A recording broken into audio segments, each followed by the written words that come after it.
Good evening. Welcome to tonight's symposium and the opportunity it offers our community to explore the multiple meanings of Dr. Leo Twigs' Requiem for Mother Emanuel series. It has been a privilege to host these 9 paintings at our gallery in downtown Spartanburg, where over 1,000 visitors have come to see the show during its 2 months in town. A handful of those visitors happen to be the Carolina Panthers, whose interest in Dr. Twiggs' work and message have attracted national attention to the exhibition and to Spartanburg. I would be remiss if I did not thank the staff of the Johnson Collection for bringing the idea of this exhibit to Susu, my wife's, attention. The exhibition would not have been possible without the partnership of the other collectors who own the first 6 paintings in the Requiem series. A few of them are here tonight, and I extend our particular thanks to them. And their generosity continues. After the exhibition closes here on November 8th, it will travel to the Mint Museum of Art in Charlotte, where it will be on view through mid-February. I would also like to thank the Chapman Cultural Center for opening this beautiful theater for tonight's discussion, an event honored by the presence not only of Dr. Twiggs, but of 2 other distinguished speakers as well.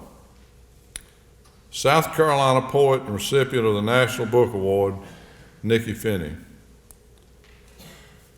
and Whitney Museum of Art Associate Curator, Jayne Panetta, who returns to Spartanburg for the 2nd time this year to share her curatorial perspective. While our collection has long admired Dr. Twiggs' art and achievements, our involvement in this project has deepened in our respect for his talent and his vision of South Carolina. In these 9 paintings, he records one of the worst moments in our shared history. But his eye and his lesson, for he is at all times a teacher, ultimately focuses on the grace displayed by the Mother Emanuel families and on the goodwill of South Carolinians who join together, regardless of race, gender, or religion, to express our collective grief, to insist upon the flag's removal from our State House grounds, and to usher in a new day. His record of that shining moment reminds us all to choose daily to think the best of one another. As he says, heart to heart. I'm now pleased to call on Walford professor and author Dr. John Lane, who will introduce our first presenter.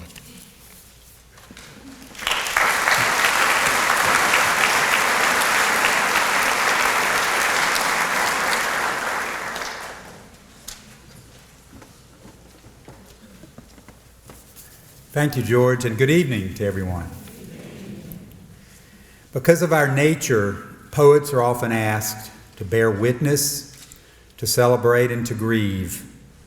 The voice of the poet places in context, it sings of always what needs singing. This is one such occasion where we need some singing. This discussion of Leo Twigs' Requiem for Mother Emanuel. My sister poet, Nikki Finney, is one of our nation's most powerful voices. South Carolina's own, she was born, as she says, by the sea and raised during the civil rights, the Black Power, and the Black Arts movements. She says she began reading and writing poetry as a teenager, growing up in what she calls the spectacle and human theater of the Deep South. Nikki's the author of 4 books of poetry, all beautiful, all important, On Wings Made of Galls, Rice, The World is Round, and Head Off and Split, which won the National Book Award in 2011.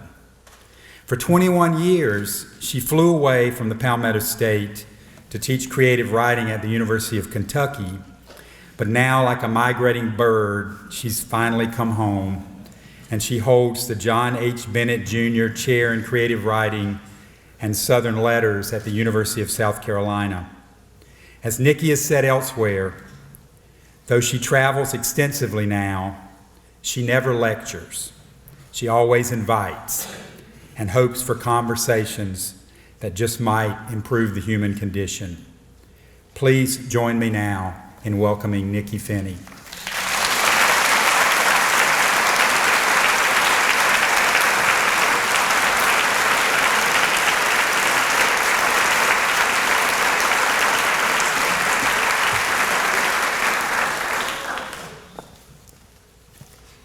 Thank you, John. Good evening, everybody. How are you? Uh-oh, was I supposed to close this? Okay. I got a phone call from Lynn Blackman inviting me to this evening, the event tonight. And we met several months before when I was a recipient of the Lillian Werner South Carolina Award for the Arts. And I wrote a very long, I won't call it a diatribe, but it was long. And there was so much in that piece that I really needed it. I read it after the award ceremony and at the reception. And I was doing a lot of thinking about what it meant to come home and to be gone for 21 years and away. And I like that image, John, of a migrating bird a lot. And so tonight I'm going to do 2 things. I'm going to read a small section from that longer piece that I think has a lot to do with, I hope has a lot to do with why we're here tonight, and the work of Dr. Leo Twigs. And then I'm going to end up by talking a little bit about my relationship with Dr. Twiggs and our family's relationships to each other. So I begin with a quote from a very important artist, Edouard Manet, who said this: "One must be of one's time and paint what one sees." Being of my time, and just after moving back home to South Carolina in 2013, I decided that a sea change was in order. I was in my 50s when I arrived home, so that meant I had the power to do things I never imagined doing before. The 50s are liberating. It's a sweet, dangerous time. I noticed as soon as I arrived back home there was so much evidence still hanging around of why I first flew out of South Carolina when I was given the opportunity. The conservative air of South Carolina wasn't conducive for my artistic spirit. There was so much I wanted to learn about writers and artists and life. I didn't think I could do that in the Palmetto State in the late 1970s. So I told myself I would come back to visit, but I would find a new home. A home that could hold all of my tumbling questions. My sea change needed a project, I thought, so I decided it was time to move from poetry to painting. I dream up this great idea of a mural project and tell a few people about it, and soon I am commissioned by the state of South Carolina to paint a large mural directly on the facade of the Strong Thurman Wellness and Fitness Center in Columbia, right on the USC campus, right between the pretty glass and the high circular cathedral-like dome. It's a beautiful building, but it makes me laugh every morning when I walk by it. Strom Thurmond, the great segregationist. Why would a building focused on wellness be named for him? Oh well, I'm back in South Carolina. I decide the mural I want to paint will help with all of this confusion. Perhaps things will balance out more. I'm thinking Diego Rivera or Hale Woodruff. Murals are especially powerful, especially when they are not censored by the state.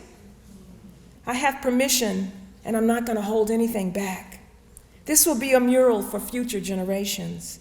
My contact at the state office just called and said, people are calling in every day wanting to move here from all corners of the globe, and they are asking about the quality of life in South Carolina. She tells me this 3 times. She tells me she wants me to keep this in mind as I paint. Quality of life.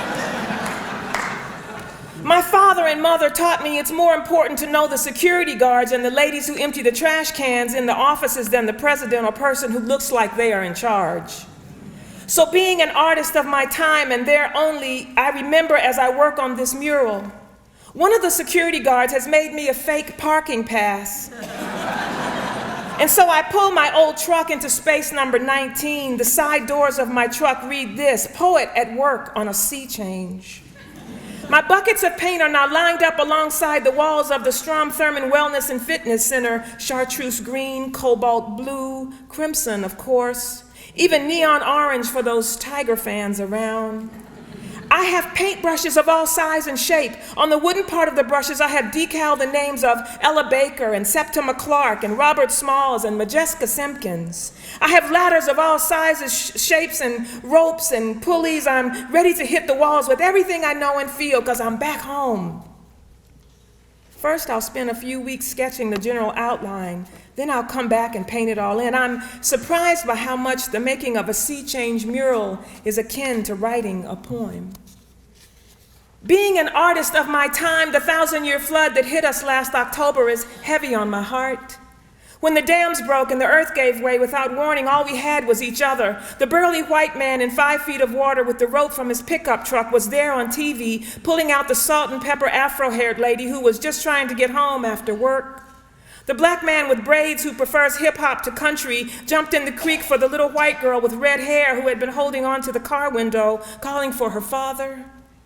How do I paint that we only seem to see each other when the high flood waters wash through? Momentarily washing away what TV and stereotypes tell us to think about each other. What color should telling the real truth be? Teal blue? Magenta? Maybe some steel gray is needed for emphasis. For most of this, I will mostly use the long, sturdy Septima Clark brush. I'm thinking that the colors I've chosen for the mural will do everything but blend in with the soft sea coral of the Strom Thurmond building. Oh well. Being of my time, I am thinking of the black men who are being shot down every day in America. I'm thinking Walter Scott and broken taillights and 8 rounds of bullets and the younger black man watching outside the fence whispering, "Oh my God," in disbelief as his cell phone catches it all on tape. I pause my Robert Smalls brush midair. Should that young man be in the frame of my mural, or is he obsolete? An artist has so many decisions to make. Then I suddenly remember how the policeman drops the gun near Mr. Scott's body. I have to keep the young man in the frame. He's a critical part of the whole story.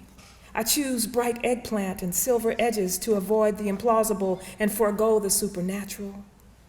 Being of my time, this panel takes longer than I thought. I'm having trouble with the water pouring out of my eyes. Mr. Scott had a broken tail light. His children were waiting for him to come home in his car with its broken tail light.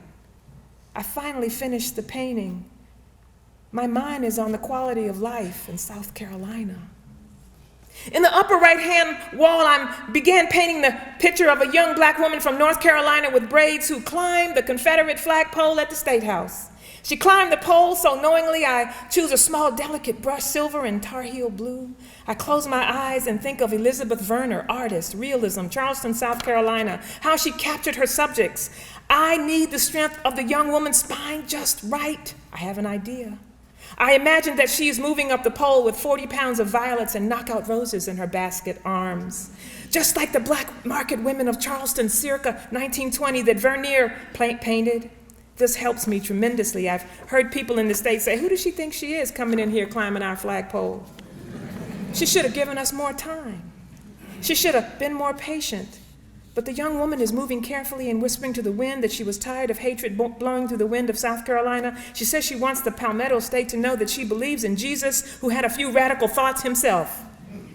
I think I have to paint in the black state trooper who is standing just below her, asking her in the nicest way to please come down. He tells her that she's breaking the law. What colors do I choose to show that the laws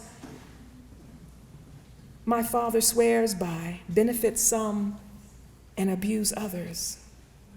Which brush should I use for this young woman's heart? Chartreuse again, cardamom, canary, Appalachian brown? Being an artist of my time and having learned my own African-American history by heart, I want to include the poet Dave the Potter, indeed, whom I refuse to call Dave the Slave like so many. Men and women are not born slave. They are made and kept slave by other people. That's an important difference. I'd like to make this distinction 20 feet tall on the south side of the building and mix in some of that good red Edgefield dirt into the paint for some added special grainy effect, yes. A teacher once told me in the 5th grade that slavery wasn't so bad and that slaves had it better in America than in Africa when they were stolen. Here are Dave the poet's lines that I have chosen to paint alongside the outline of one of his 40-gallon pots. Quote, I wonder, where is all my relations? End quote. An enslaved man looking for his family doesn't sound like what I was taught in school. I know I have to leave room for the quiet, courageous judge from Pickens County, a man known for his, quote, wicked shrimp gumbo and coq au vin, end quote, who wrote the trailblazing 2-1 decision in the 4th Circuit Court in favor of gay marriage. His presence on the mural would definitely highlight the quality of life in South Carolina. I've decided his eloquent words will occupy the entire side panel that faces away toward the new law school being built. He had an inner poet, you know. This is what he said, quote, we recognize that same-sex marriage makes some people deeply uncomfortable.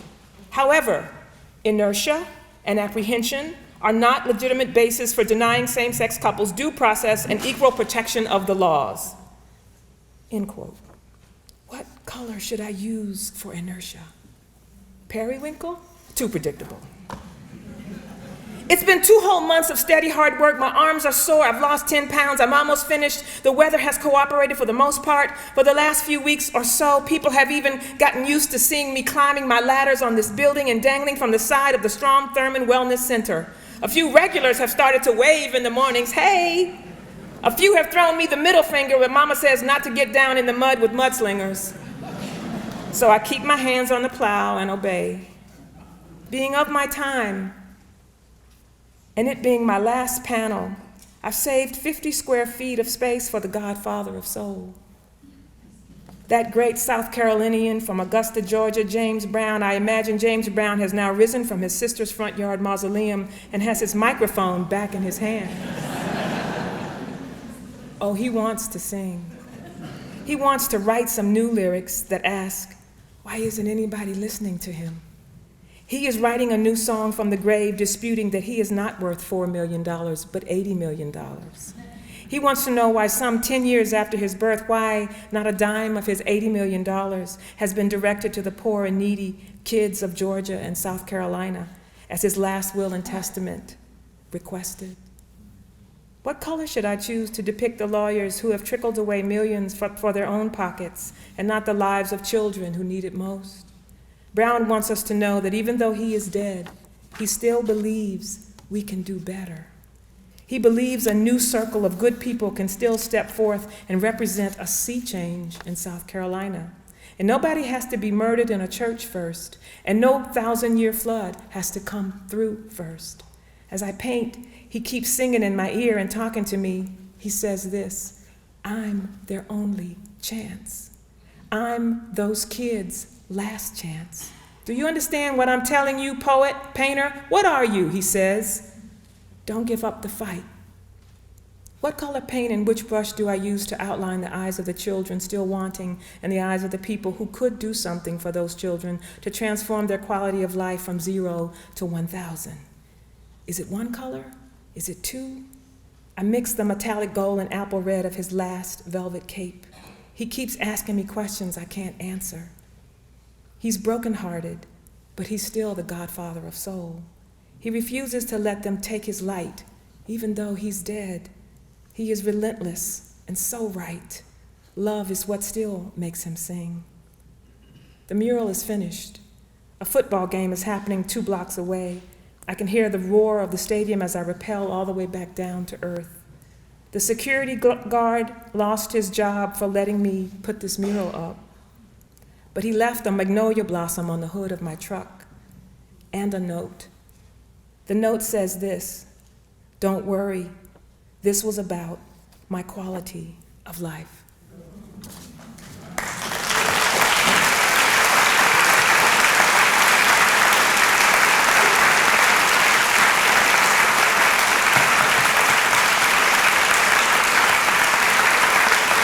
Thank you.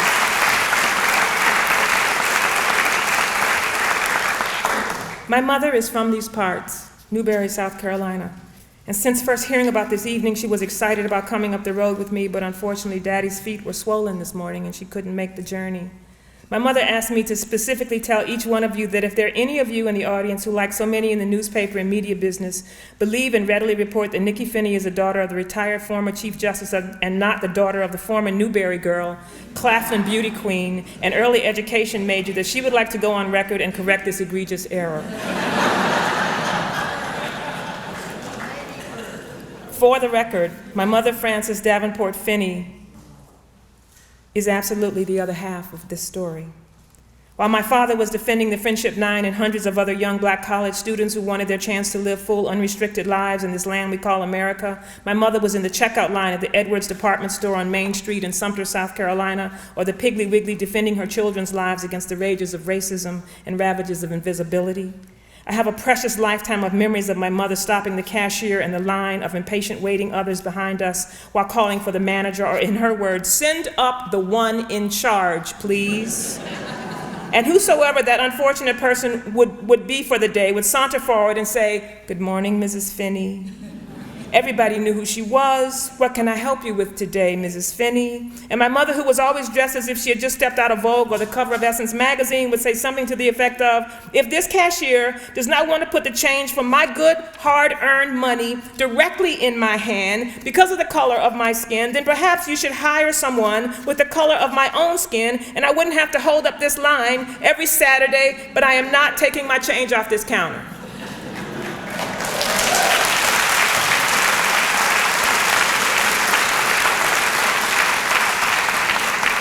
And there I stood, the shy girl who wanted to be a writer when she grew up, almost embarrassed, but also deeply curious about the multitude of these moments and how beautiful my mother was. My mother, who was already the most physically beautiful woman in the world to me, was made even more beautiful because she was sweeping none of this, treating someone differently because of the color of their skin under any rug. My mother would stop and make her scene, and then we would go, and all the way to Daddy's Buick, she would wear my ear out.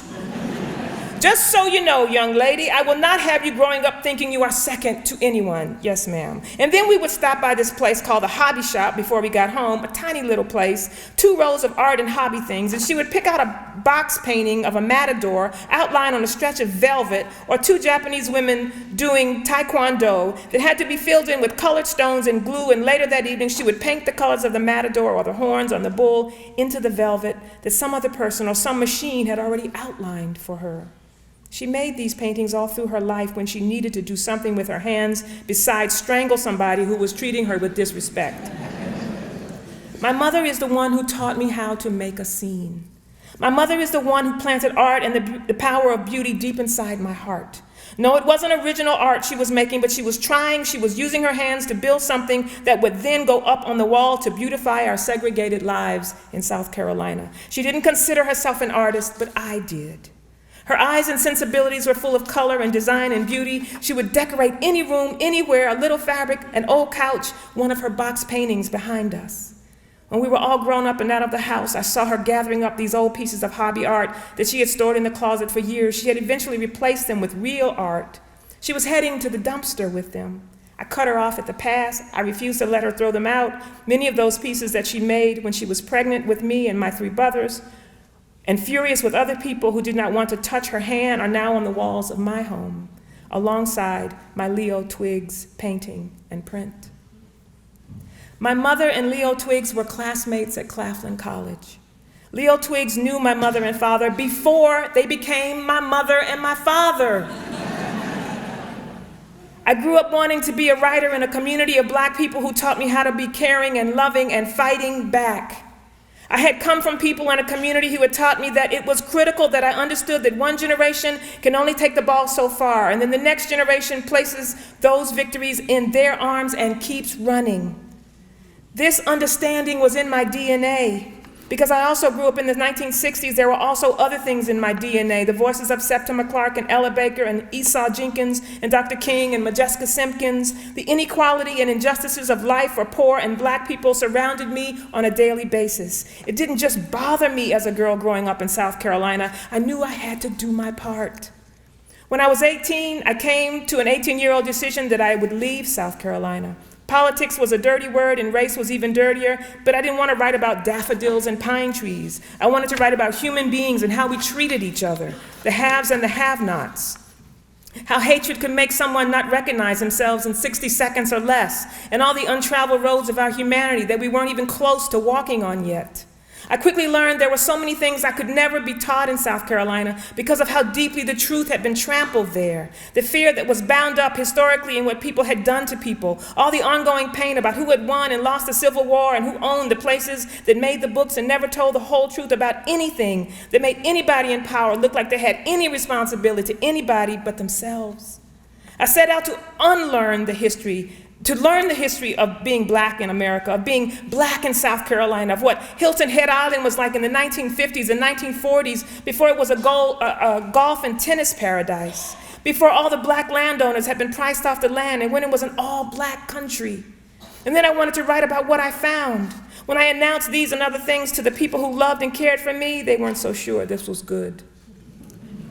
My grandmother said this: nobody wants to hear all that old stuff, all that pain. I wanted to hear it. I wanted to do my part and pass on the victories that had been passed on to me. As any artist knows, to get a better, clearer perspective on your subject, sometimes you have to move away from being so close to it. I wanted to be a writer, so I left South Carolina. I didn't want to become a writer because I was the daughter of two very special people. I wanted to become the daughter who had done the work of becoming an artist, who knew what she wanted to explore and excavate. I wanted to come back to South Carolina, and I never wanted to come back to South Carolina. I knew I had to leave the place that I loved the most in order to see it clear and not simply come home because it was the polite thing to do. As James Baldwin had taught me, the artist is the only one who can tell us what it means to be born, what it means to die, what it means to be in pain, what it means to forgive. The preacher can't, the politician can't, the soldier can't, only the artist. Because artists teach us there is no safety in anything, that safety is an illusion. Yes, I left South Carolina in order to see it clearer, to become unsafe and working on something beautiful. I stayed away for 38 years, working on the unsafe and on the beautiful. And all that time that I was away, there was an artist who never left, who kept teaching his students and making his art. A brilliant, studious, curious human being whose laughter and storytelling and presence and batiks and devotion to his art had filled the house where I had grown up as a girl. An artist who became one of my models for how to be an artist. An artist that I watched out of the corner of my eye when he came to visit. I watched his heart, I watched his soul. Without any fanfare, he walked through the door, never wanting to be recognized in the ways that he should have been recognized. An artist who kept close to home as I stayed away from home, even as I hungered to come home. An artist who never compromised what he wanted or needed to say. An artist who kept working on his work through segregation, civil rights marches, Confederate flag rallies, the death of Dizzy Gillespie, James Brown, the birth of hip-hop, and the Orangeburg and Mother Emanuel massacres. We are a better state because Leo Twigs put his brush to us and colored us in.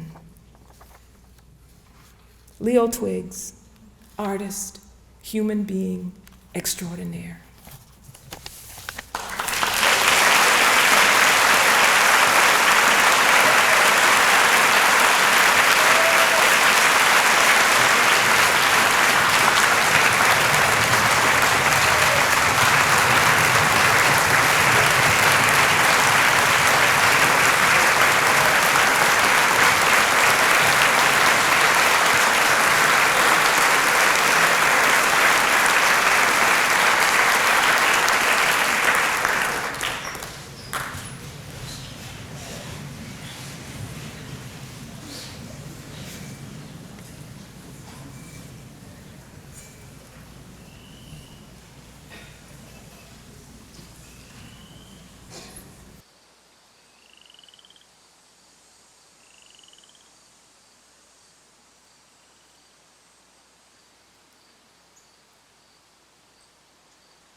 Charleston is a unique place in the history of African Americans. It is the place where the slave ships brought Africans to this country, head to toe, like sardines, and then docked in Charleston. This is where they began their long and agonizing journey into the night. When these slaves got off the boat and they got into the Christian religion, at the beginning, this was their sanctuary. This was where they began to feel something about Christ and about the deliverance from their daily routine, from the hardships, from the pain. What happened at Mother Emanuel is not unique to African Americans. It is a part of the journey from which we've come. This is a crisis of multiple meanings. It's redemption, it's slaughter, it's tears, it's all of those things. James Weldon Johnson wrote a poem in 1900 called Lift Every Voice and Sing. Two verses stand out. We have come over a way that with tears has been watered. We have come treading our path through the blood of the slaughtered. That is the story of Mother Emanuel. That is a story of many African Americans, especially in churches. The church is the sanctuary. Sometimes African Americans wear a mask when they're outside. They smile and they hurt and they cross over things. But in the church, they could release themselves. And that is why this series has been so important and so difficult to me. What happens 50 years from now when the viewer looks at these paintings? Can an artist invest in them the humanity, the tragedy, the pain, the suffering that he felt when he painted Mother Emanuel? Can he elicit these kinds of reactions from viewers even after they have forgotten what Mother Emanuel was like? The viewer who looks at the work brings his own experiences to what the artist has produced. But Mother Emanuel is important because that is the place where so much of our history occurred. That is the place that connects almost directly to that ship that I spoke to you about. So the shooter knew that, and he wanted to get that kind of impact. But the grace of Mother Emanuel is the thing that carried us through the day and the thing that America sees now. But how did they arrive at that place? How do you arrive at having somebody kill your loved ones, slaughter them, walking in that blood, and then coming to a point where you say, I forgive them?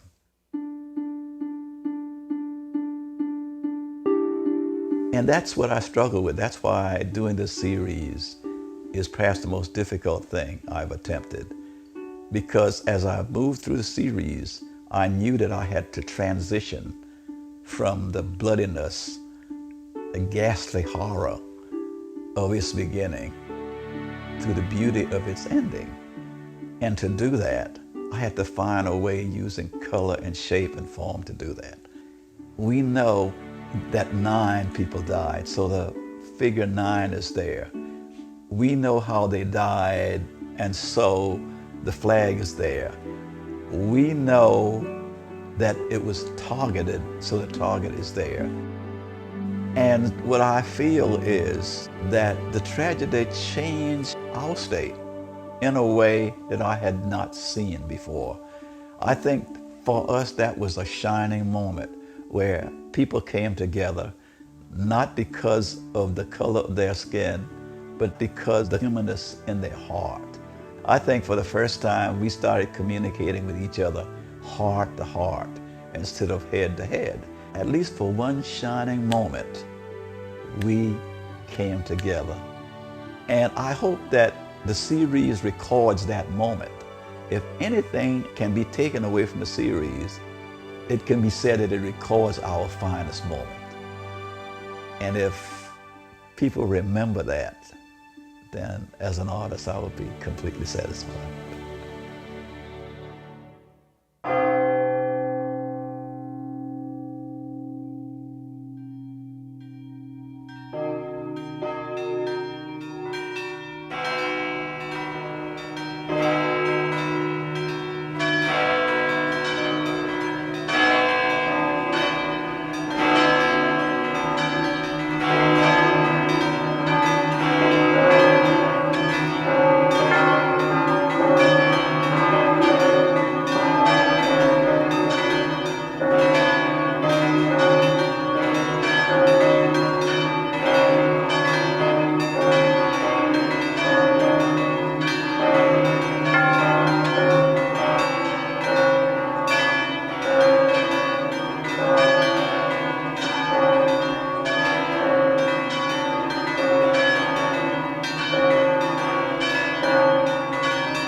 Good evening.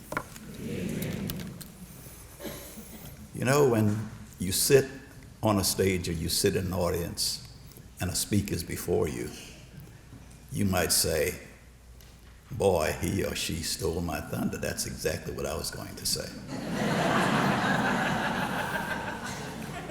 But how do you do that when the person who stole your thunder is you?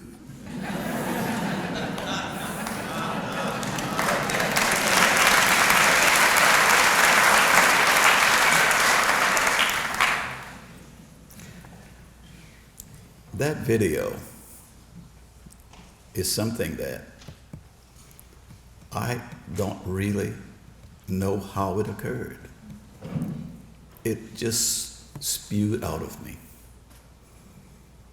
because I felt so deeply about it.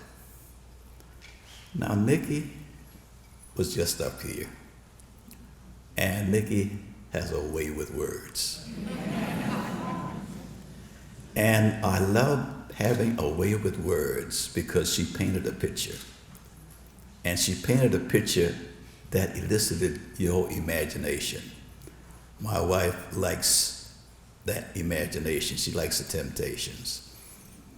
And you know, they have a record called It's Just My Imagination, Running Away With Me. Well, if you're going to look at art, or if you're going to listen to a poet like Nikki, you're going to have to let your imagination run away with you. And I noticed that tonight she was taking you on a journey. And in a sense, I was a part of that journey, because at Claflin University, I met her mother. And some of my classmates are her. We call her Teddy. One of my classmates, my sister Sarah. Sarah is sitting back as a guest, and Roberta, a couple of people from our classes back there. I have to mention them because when she spoke about what her mother was like, her mother's going to call her after this and ask about that. Well, I worked downtown. I was a projectionist, and so I was off the campus most of the time. But I remember more than anything else that her mother always talked to me. I think she felt I was non-threatening because I was going off the campus and all of that.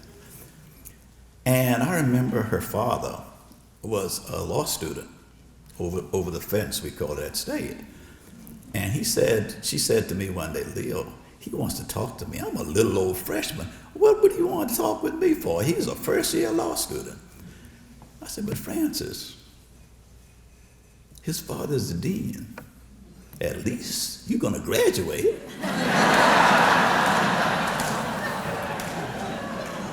And she took that to heart because She graduated a whole semester before we did, and ended up, I think, before we got out of school, Nikki was probably on the way. And what's amazing about all of that is that when she left us, she came back and she wanted to still be with our class. And that, I think, was so important.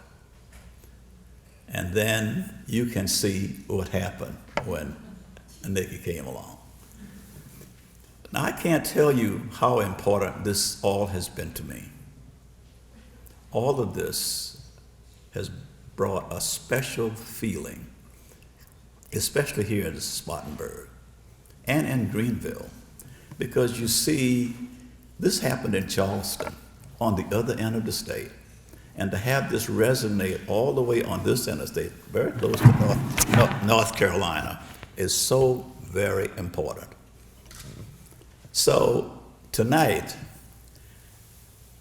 I want to tell you that I paint with batiks, and that's dye and wax on fabric, and it's a long and tedious process, but it's really a collaboration, because you see, when I put the wax and dyes on it and work on it for 2 or 3 weeks, some of the paintings you saw take two or 3 weeks to do, I have to take the wax off.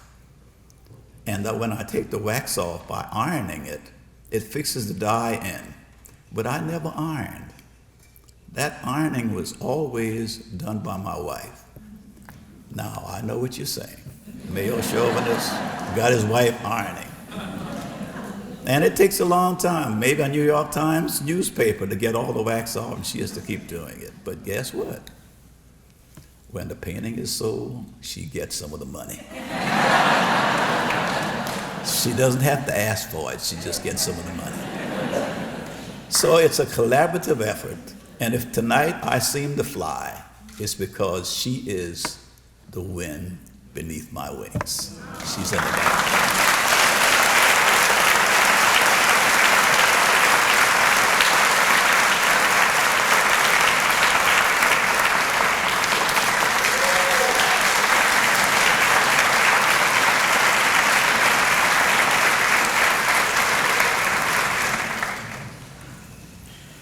So you've seen the video just then, and ESPN just did some the other night. That'll be shown later. And so all of this talk is something that you've probably seen. What I want to talk about tonight a little bit is how I got over. How I got over. You know, when I did the Confederate flag, as I painted it, sooner or later, it came a revelation to me that if you take off the red background and you take off the stars, you just have the bars. And if you go down many of these country roads all over the country, that translates into a railroad crossing. And when you get to that railroad crossing, if there's no train coming, you can cross over. But if there's a train there, you have to stop. And I thought about that, using my imagination, that life is a series of crossings, and the Confederate flag is something that we have to cross over. As a nation, we have to cross over it. And we always cross over things. The love of your life dies. If you're younger, the love of your life quits you. But you have to cross over that. But when you look at the history of African Americans in this country, we had to cross over things. And sometimes we had to cross over them silently. Sometimes we were so mad, but we had to cross over them. Marvin Gaye said, "Make me want to holler the way they do my life." But we had to cross over.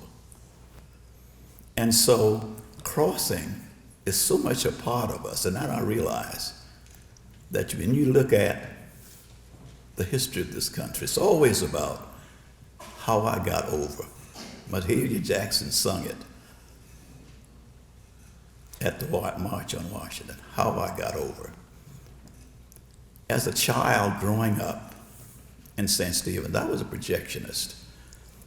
At that time, people didn't know I was up there running those pictures because I was above the balcony.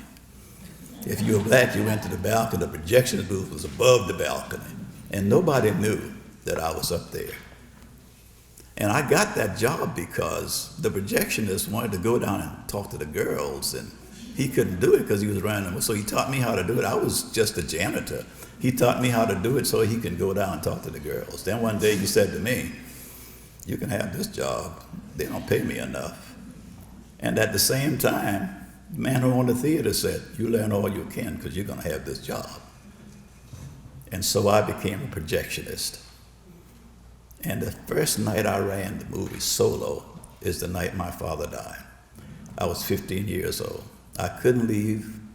My brother came up and said, "You know, Daddy died tonight." I couldn't leave. Then after the shows, each night, I had to walk home. And the light ended and the pavement ended where the last white family's house was. And I had to go down this dark stretch. There was a ditch there, and it was like a canopy of trees. And I had to face that every night. I had to get over that. And sometimes in the beginning, the show was over at 11, just before it, I'd think about it. But I had an uncle, a strong man who didn't take no mess. And I think the people in town knew that. And he would, my father was gone, this mother there, 5 brothers and a sister living in the house.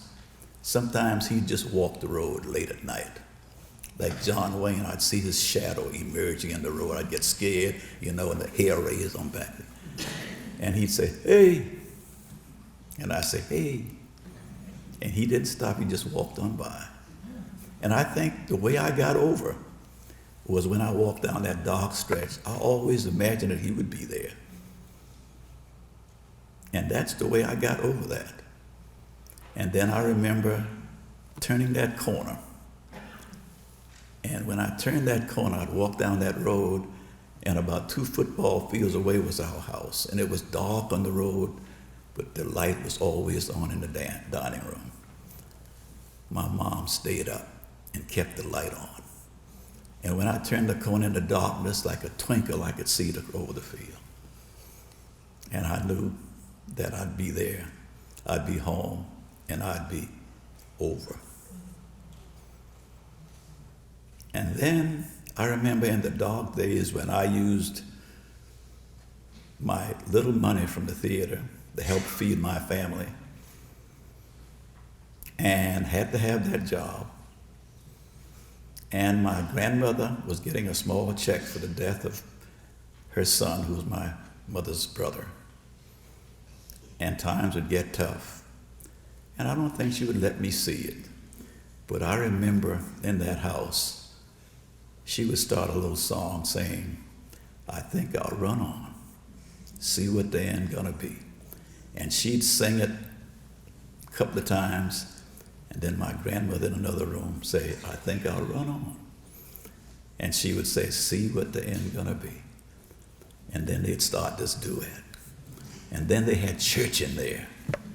What I remember most is that after that, she felt so relieved. You could look at the fact that he was relieved. It was that spot that took her over. And you see, at the end of all of this, even in the Mother Emanuel series, this was a homegoing ceremony for them, even after what they say, because people don't understand, for African Americans, funerals are a homegoing ceremony. It's when I get home. It's that sanctuary when I get home. We had a revival at our church, and I like revivals because they bring people in from different places, sometimes out in the country where they aren't contaminated by a lot of the stuff here.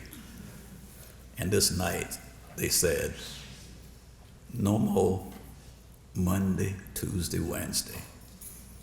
No more Thursday, Friday, Saturday.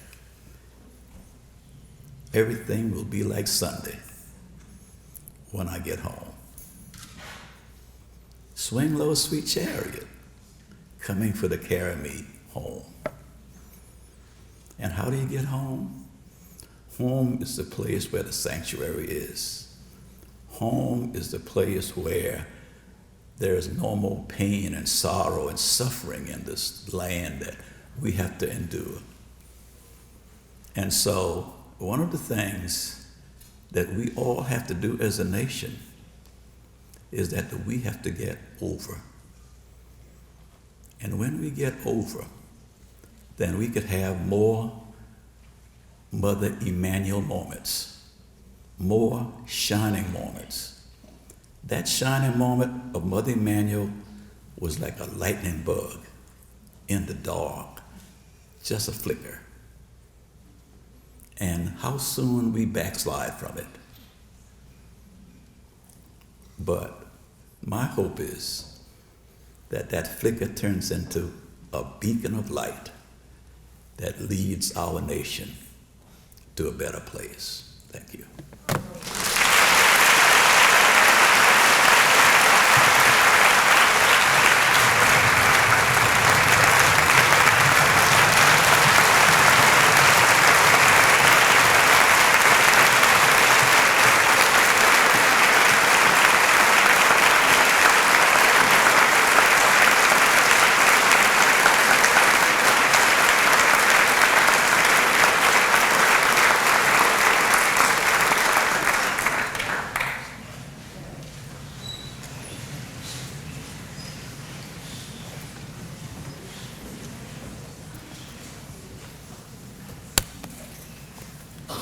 I think we've just been to the advanced course, and I think that deserves another round of applause.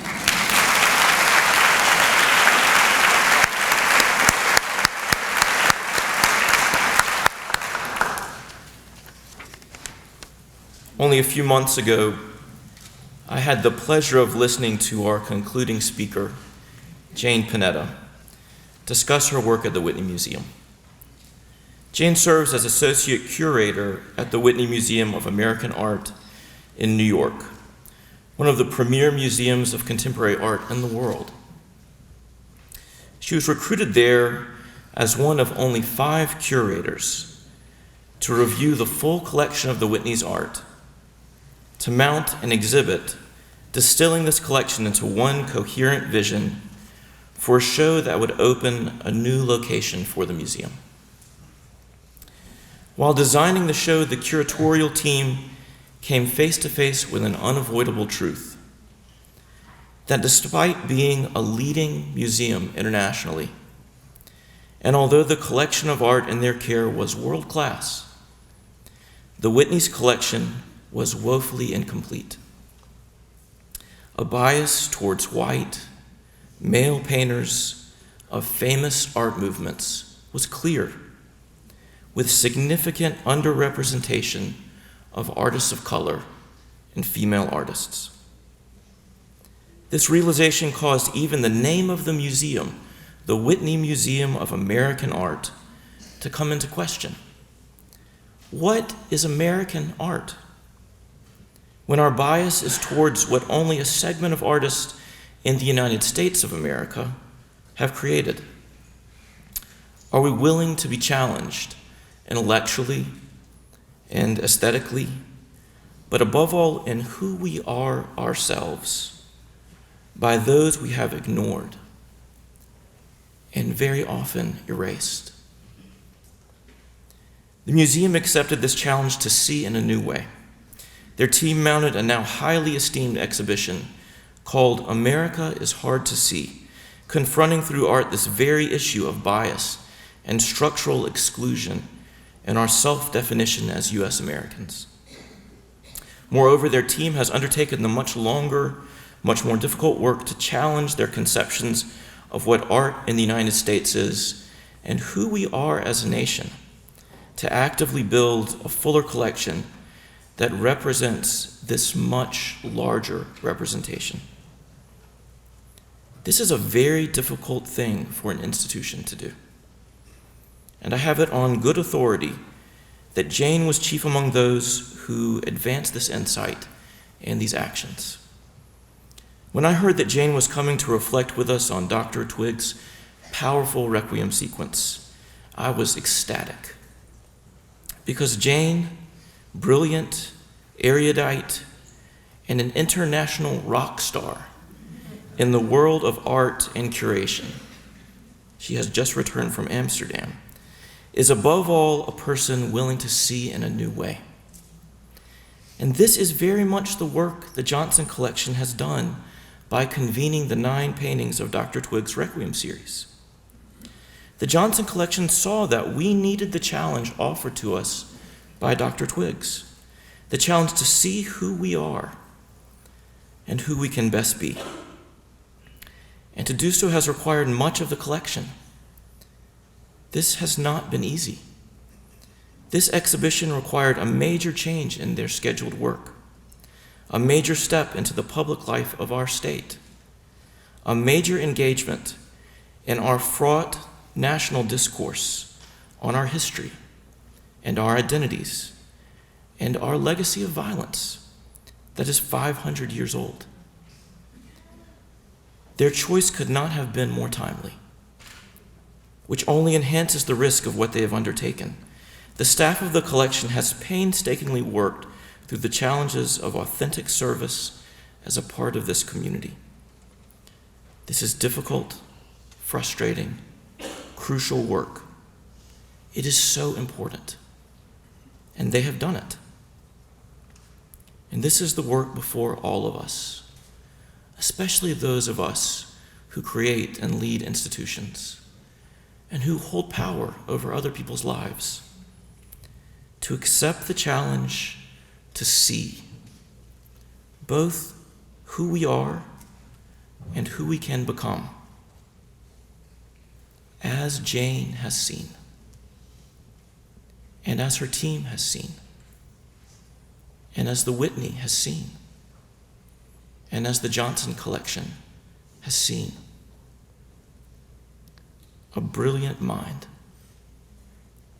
a generous soul, an international curatorial rock star,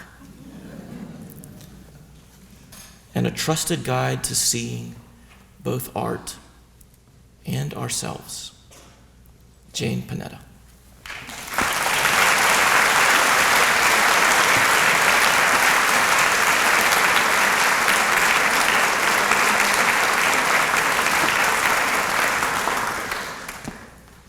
Thank you so much. That's it. I'm leaving. Just kidding.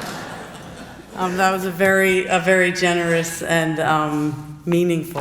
most meaningful introduction anyone has ever given me. So thank you. Thank you for having me here. I should also say, just quickly, we have a babysitter at my in-laws' house tonight, and I just quickly told her, I'm participating in a panel at the Chapman Center, and I could see she kind of looked at me and she said, "Are you from here? Are you from South Carolina?" And I said no. And so to that point, I really appreciate being invited here to be part of this conversation, and I hope I do my in-laws proud.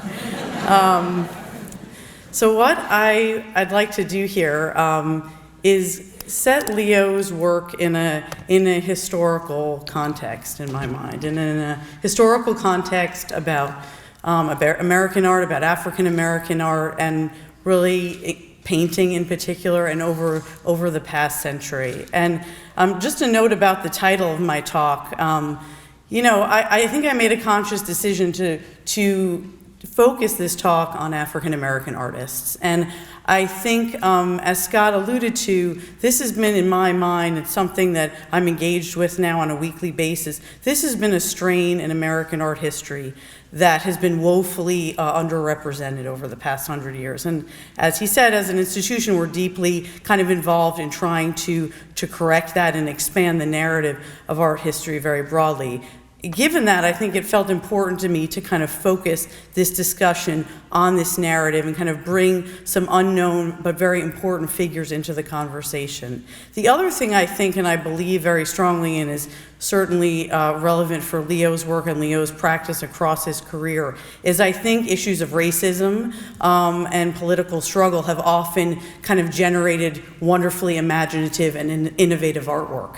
And so I think looking at this thread, some of it more politically explicit, I would say, other of it more kind of a poetic meditation on the issues was important for me to kind of keep together. Let me just open the laptop here. Sorry. Okay. The other thing I want to say is this talk could be a 2-week course I taught, and I still wouldn't skim the surface. My husband kept saying, I think you need to say this is a very quick look at this. But the point of this slide is to kind of get at that. Here are a group of artists, some familiar to some in the Johnson collection: Jacob Lawrence, Roy DeCarava, William Johnson, David Hammond, Aaron Douglas, Kara Walker, and Melvin Edwards. These are all artists that artists very important to me who very easily could have been in this talk and they're not going to. And I'm just showing you this slide as a kind of reminder of what a rich history this is over the past 100 years. So as I said, I'm going to kind of quickly run through the century with a few selected artists. The first artist I'm going to talk about is Archibald Motley. And Motley was born in New Orleans at the end of the 19th century and eventually moves to Chicago, into the south side of Chicago, to a neighborhood called Brownsville. He studies at the Art Institute and really gets a kind of classical painting training, and that's really what this painting is all about. This painting is a self-portrait painted in 1933. May seem somewhat unremarkable now, but there are a lot of kind of rich, important things happening in this painting in my mind. Motley's really situating himself in the kind of history of Western portrait painting. I mean, this was related to sort of Dutch Golden Age painting in a way, much earlier painting. And he is sort of in an important way saying, here I am, I'm going to be a painter, part of this tradition as an African American. He goes on to paint, probably most famously, these wonderful street scenes of Brownsville. And Brownsville, as I said, was in the south side of Chicago, and was an important kind of these were important middle-class depictions. And that was significant too, that these are people out enjoying themselves, enjoying the night, enjoying their life. You'll also see there's a range of skin colors in the paintings, and that was a very deliberate decision on his part. And I think this idea of kind of affirming an African American life, what could be possible in a moment when very few other artists were doing this, was such a kind of essential contribution to Motley. As time goes on, his paintings kind of become more and more lurid, I would say. And he uses color as a way to kind of bathe the paintings in an almost unreal way. And I'm showing this to you with a painting by the artist Thomas Hart Benton, who may be a familiar name to you, and a long celebrated, I would say, American artist. And, you know, it's always been interesting to me. I mean, at the Whitney, we had a Motley show last year that was organized by the Nasher at Duke. And it was a show that thankfully traveled all around the United States and eventually came to the Whitney. And I think it was so interesting to see the Benton and the Motley painted almost the same year have so many shared kind of innovative attributes. Things Benton was long praised for, his kind of caricature-like forms, the almost surreal-like quality of the bodies kind of melting into other forms and kind of bathing the compositions in a single color in a kind of unreal, surreal-like way. That this, of course, was something that Motley was doing at the very same moment, arguably in a more ambitious way, I would say, having seen the show. But again, this was an artist that really was not known at all, was never taught in art history classes, has only recently begun to enter museum collections.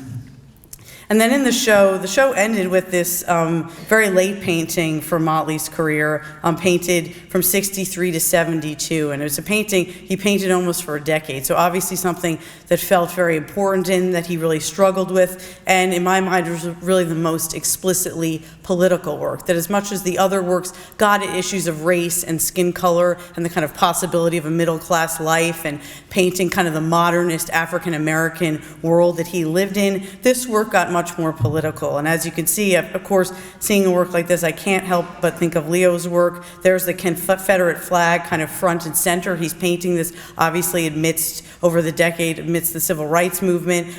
There are figures being lynched. There's the Kennedy assassination, the King assassination, all of it again bathed in this blue with kind of small snippets of red throughout, as if kind of a reminder of the bloodshed that played out over American history, as he's titled it, but particularly within that decade. Kind of moving on for Motley, I would say, is the artist Norman Lewis. And Lewis is another artist that was very much kind of in the scene, in the conversation about art history at the time. And for lots of reasons, racism, he talked about this very openly. He was kind of written out of the narrative. And only now, as incredible as this is to me, is he kind of been put back in the story. He only had one retrospective in his lifetime. He had a very prolific career, and then finally only last year did he have a major retrospective at the Pennsylvania Academy of Fine Arts. And I'm showing you this painting. This is a terrific painting by Lewis from 1947, and really one of the first all-over compositions that any artist made. It's very abstract. As much as it related to music and to sound, it really is an all-over abstraction, something that an artist familiar to all of us, Jackson Pollock, has long been praised for and celebrated for. So again, this kind of amazing thing, Lewis just out of the story. I think another really interesting thing about him, this is Lewis pictured here with some of his work, and then a very abstract work, but also a very figurative work, more figurative work below, is Lewis always was comfortable kind of navigating the line between abstraction and figuration, really painted both throughout. You can see these two paintings were painted almost at the same time. And I think he saw himself as kind of having a dual roles as an artist, as someone to advance the conversation about art, advance the conversation about the avant-garde, kind of push the possibilities of formalism, but also a social realist. And a lot of his paintings of his figures, not unlike Motley, had to do with race. He was mixed race himself and was very interested in kind of debunking the notion of a black experience or a black figure or a black body. So all of his paintings of groups of figures would very deliberately have different skin tones in them. And there had been, I'll also say an artist that is not in my talk, and that's not an accident, but who was in that first slide, is Jacob Lawrence, who, I think for a long time has been kind of, in an unfortunate way, the poster child for African-American art. That if we're going to talk about African-American art, well, let's trot out Jacob Lawrence. That's not to demean Lawrence, but that is really one of the grossest simplifications imaginable. And one of the tricky legacies that I always think about with Lawrence was, I think for a lot of African-American artists, I've talked to Jack Whitten about this, for example, was the burden, the sense of a burden that if you were going to be an African-American artist in the 20th century, you had to be a narrative artist. You had to kind of take on the social cause, the narrative cause, and that would be what you needed to engage with. And so Lewis was really an important pioneer in my mind in thinking, I can do that. That can be a piece of my practice, but I'm also going to think about, art for art's sake. And he talked very openly about wanting to be judged not as a black abstract artist, but understandably as an abstract artist. By the 60s, he becomes even more politically engaged. And you can see here, these are two paintings from the 60s, one entitled American Totem on the left and the other title unknown, but a reference to Alabama. And obviously you can see the kind of Klan-like figures on the left, and he became very interested in the civil rights marches and the civil rights movement more generally, interested in the use of the color black and all the things that connoted generally and for him as a black artist. There's ambiguity to these paintings still, but I think through the titles, through the moment he was doing them, he made a series of these paintings. He really, in this moment, took on kind of the political. And interesting to me again to think about him having these different moments that he would have to navigate in his career. He was born in New York, in Harlem, but had kind of two worlds. He lived in Harlem, was very active in the social community in Harlem, but also was very active in a downtown scene in New York, was very close with the artist Ad Reinhardt, for example.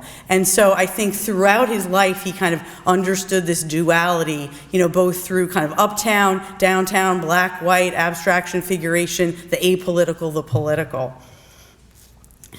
Another thing that I think is significant about what's going on here in Spartanburg and with Leo's show is the capacity of an exhibition itself, not just the work, but kind of everything you do around an exhibition to kind of provoke discussion and change. And one thing that's always been so interesting to me, despite, the ways in which the Whitney's collection maybe has fallen short, or how we haven't done a number of solo exhibitions, let's say, of artists of color, one of probably the most celebrated exhibition we ever did was called Black Male. And it was an exhibition done in 1994, organized by an African-American and kind of now leading American curator named Thelma Golden. And Golden organized the show in many ways in response to the Rodney King incident, to the OJ trial, that she had an interest in kind of the black body in media, kind of how the black body was talked about, the black body as a charged space. So organized this show that at the time, you can imagine, here she wasn't even 30. It was the 90s. There was, the country was still raw. I'm remembering faintly and imagining following the King incident and the OJ trial. Here she is organizing this show, kind of looking at the black male body. However, this really became, as I said, one of the most talked about, looked at, considered, reconsiders. Dissertations are written on this show now, truly, in our history. And at the time, I think it was really, if you read the reviews that came out at the time, even in the 90s, there is a kind of subtle racist subtext to them that's incredible to me. And one of the kind of masterworks of our collection, as far as I'm concerned, was on view right at the entrance to the exhibition. This was also a work that we put in our opening show, and this is by the artist Fred Wilson, and it's called A Guarded View. And Wilson made this work. He became very interested in kind of looking at the institutions of museums and kind of unpacking what he saw as a young African-American artist with all the problems of the construct of the museum. And one of the problems he saw was all the people visiting the museums were white, and all the people guarding the artworks were African-American, and all the artwork was by white artists. And this was something that he experienced growing up. And so he made this work of these four headless guards from the four major New York museums, the Met, MoMA, the Jewish Museum, and the Whitney. And he loves to tell this story. He couldn't find black mannequins, so he had to buy white mannequins and paint them black. When we install this work, the clothes go on largely white body, and just the neck and the arms are painted black. But this was kind of an aggressive work, and Thelma very, I think, ambitiously installed it right at the entrance. To kind of cue you that this whole system is fraught, is problematic. So more recently, two artists I'll quickly talk about who, in different ways, I think have really looked to engage the African-American experience to revise art history. The first one is Kerry James Marshall. Marshall was born in Birmingham, Alabama in 1955. He moves to Los Angeles. He's there at a very tumultuous time, and then eventually, after spending some time at the Studio Museum in New York, ends up in Chicago. And he talks always about there was no way, having been born in Alabama, being in Los Angeles at the time of the Watts Rebellion, then moving to the south side of Chicago, there was no way I wasn't going to make political work, and that my work wasn't going to be about the black experience. And he's kind of most famous for making these figurative paintings with these figures with this kind of coal-colored bodies. And Marshall's very interested in kind of our discomfort with blackness and kind of wanting to make that very emphatic. And in addition to kind of, as a young art student, he was perplexed by the lack of imagery of the kind of black experience in art history. In their books, there were never pictures of black bodies. So he's often kind of created here, this almost feels like a Norman Rockwell scene that he has then inserted these two, as I said, coal-colored figures in them. And then the bottom of the painting is kind of deliberately obscured, almost looks like graffiti, and he would talk about that as being some kind of reference to a more urban experience that he had, for example, in South Central Los Angeles.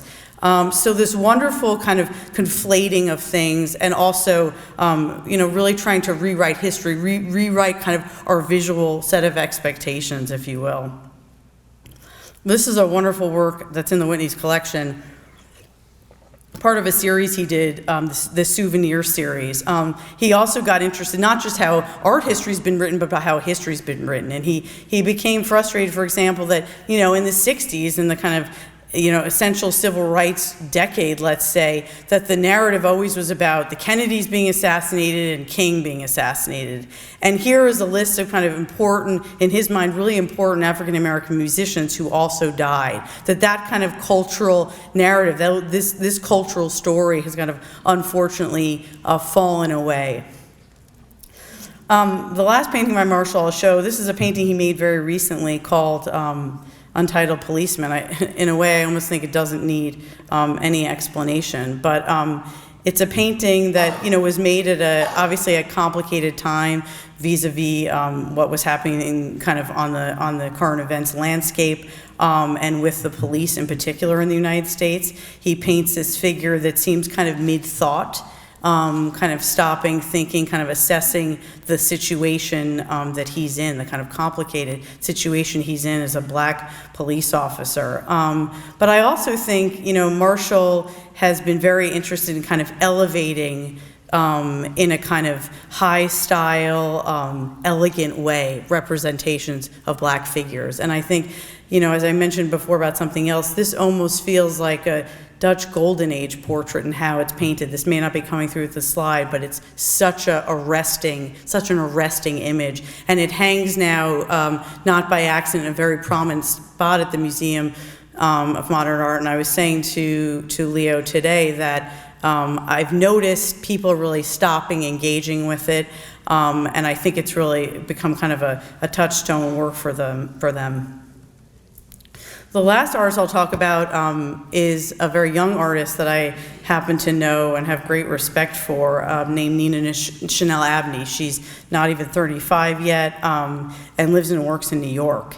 And I got to know Nina because I saw this painting at an exhibition in Miami, and I thought, whoa, what's this? Who made this painting? I really want to meet this person. This is a portrait of Nina's graduating class from her MFA program at Parsons. Of course, Nina was the only black student in the class.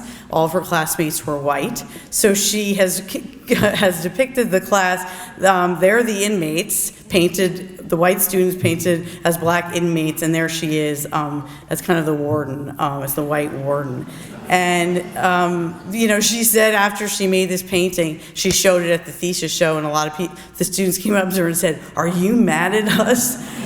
She said, no, that's not what this is about. But it was about the reality, and I think this gets at a very kind of problematic point, the reality of being the only black student in 2007 in New York City in your MFA class. And why is that the case, and what does that do to you then as the artist in that situation? Her work more recently has gotten, I would say, more graphic. For a young artist, she's already has an exceptional body of work. And just to mention the Nasher again at Duke, they are organizing a solo exhibition of her show that's opening very soon. So I encourage you to try to see it. Her work recently has gotten more graphic, and she's, of course, became very interested in what happened in Ferguson and police brutality and violence more generally. She's never overly didactic about the work, and much like Leo in my mind, she kind of puts images and puts text out there that's certainly provocative, but she will not these are not tethered to a single incident, they're not tethered to a single news story or news image. It's about kind of things that she feels in the air, and I see them, this is a even larger work that her, a really incredible work, as wanting to prompt dialogue.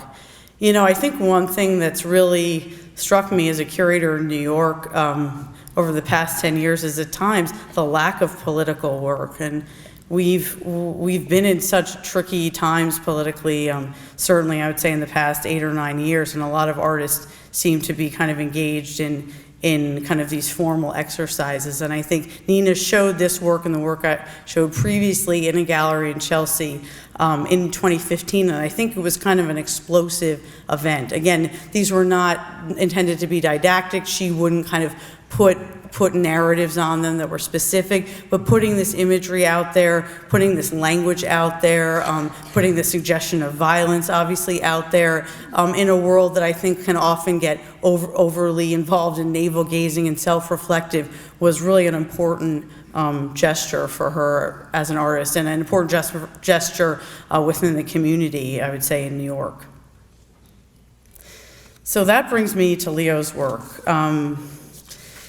And I think two things. I think one thing that really strikes me about Leo's work, especially versus some of the work I've shown previously, is the poetic nature to it, and the kind of the suggestiveness. There's kind of an honesty to it, a suggestiveness, but an openness to it. It's not kind of banging us over the head with a message or with a problem to solve. And this now well-known painting of the Confederate flag, this batik of the Confederate flag, I think is so powerful to me in its kind of quasi-absence. It's, as Leo said earlier, this is part of our history, this is a real part of our history, but hopefully one that we're going to get over. And I think even the batik technique it kind of augments that idea in a lot of wonderful ways. The series that's on view now, Requiem for Mother Emanuel, I think also, as Leo has talked about, does an amazing thing. It kind of brings you through the trauma of the massacre, but brings you out to a very different place. But that said, I feel like this is the second work in the series. This is a kind of a political work to grapple with in my mind. Here's the Confederate flag right in the middle of the painting in kind of a bloody mass. The number 9 is very prominently there. There are the X's there as if to kind of remind you of the targeting. And there's the church there, but kind of overpowered in a way in this painting by the kind of bloody wound almost that sort of sits in the middle of the painting. That said, when you get to the works later in the series, they feel very different to me, and this is really an exceptional thing in my mind about the series. There's not a single note to it, if that makes sense. In this work, the 8th of the 9 works in the series feels very different, feels very hopeful. I feel like Leo's use of color here, the blues, the kind of spirits rising to the heavens, to the sky, all of that feels very hopeful. It feels optimistic. And I also think a wonderful thing about this series is the constant of the church. Leo and I talked about this a little bit, the kind of silhouette of the church throughout. It makes me think of a lot of things, one of which that, this is a church with a long and important history in the South and in Charleston. And such a horrible thing, obviously, to kind of bring upon the church. But the church will manage. The church has seen difficult things through the Civil Rights era and will kind of stand strong and will continue to serve as the sanctuary, as Leo talked about. So seeing that kind of as a form throughout, I think is a really important compositional thing for the series. So the last note I'd like to leave you with is in 1940, Norman Lewis, one of the artists I talked about earlier, wrote a letter to Eleanor Roosevelt, pointedly asking her, what can a young African-American artist do to help his country? Such an earnest question, one we're lucky he was inclined to ask. Lewis ultimately answered his own question And today, Twiggs has answered this both for Charleston and for the United States more broadly. Make work that is politically engaged, brave, and that ultimately compels an essential and much-needed dialogue, like the one we're having here tonight. Thank you.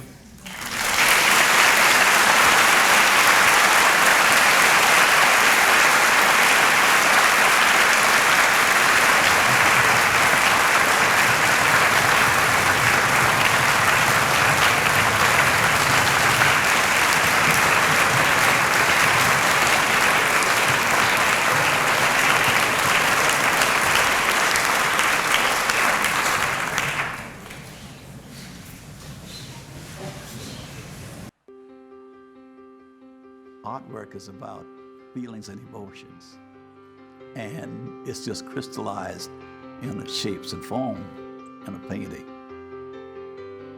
For more than 60 years, Dr. Leo Twigs has created art that reflects life in the southeastern United States. His work with iconic symbols and images from the region is something that Panthers head coach Ron Rivera is drawn to. Through his art, what he's been able to do is start conversations and talk about these things that previously a lot of people wouldn't talk about, and have these frank and open discussions from racism to what the Confederate flag stood for.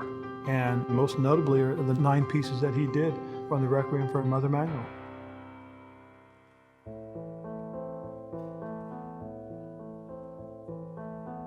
The mass shootings at Emanuel Church in Charleston, South Carolina, inspired Twiggs to put paint to canvas.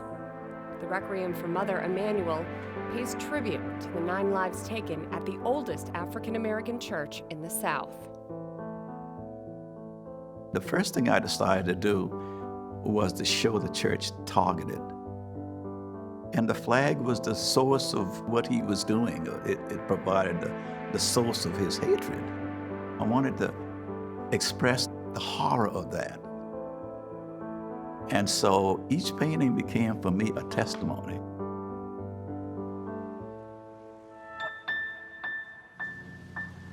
This past August, as the Panthers grinded through the dog days of training camp in Spartanburg, South Carolina, Ron Rivera gathered his team captains and decided the most important lesson of the day would be learned off the field at Dr. Twiggs' exhibit. From Cam Newton to Charles Johnson and Ryan Khalil and Luke and Greg Olson and Thomas Davis, those 6 young men got an opportunity to sit there and listen. And it is a transition from a tragedy, a moment of terror, working your way up to a moment of salvation and forgiveness. You could see the wheels turning in their heads, and you could just sit there and see that, and I think it struck a chord with them all. Knowing how he transitioned each picture into like a stage of growth is kind of how we looked at it. We were mesmerized. Viewing the paintings and the depiction of the Confederate flag profoundly impacted the players. It's such a symbol of hatred and such a symbol of some of our worst times as a nation. But he's someone that here now in his paintings uses that flag and kind of flips it and uses that flag as a symbol of progress and uses that as a symbol of moving forward. As it became less prominent, then it transformed. It gets smaller because it fades into the background. And so I saw that transforming into a Christian cross. Did he tell you anything about what he wanted to achieve by taking you guys to this exhibit? He really wanted us to just be witness to it. And I think the way our team is built and the way you look at our captains, it's a very mixed group. I feel like once you bring everybody together from a leadership standpoint, it tends to trickle down to the whole team. And I think that we really got a lot out of it as leaders, and just brought it back to the rest of the guys. That's one of the things you always look for as a head coach is opportunities to help bring your guys together and give them positive things to talk about. This, I think, was about as positive as it gets in terms of helping to open up the lines of communications to talk about these things. Less than a month later, Charlotte became the epicenter for racial tension following the tragic shooting death of Keith Lamont Scott. As the violent protests unfolded, so did the lessons the 6 captains learned from Dr. Twiggs' paintings. I think our guys get the message that, again, at the end of the day, it's about how we come together. That doesn't happen all at once, but it can begin immediately, which is really what Leo Twigs paints about, is that almost immediately after this horrible tragedy, the people, the community of South Carolina came together. It's so strange that he brought his players over here long before the tragedy in Charlotte. It was like, in his mind, he felt that this is something that they needed to see.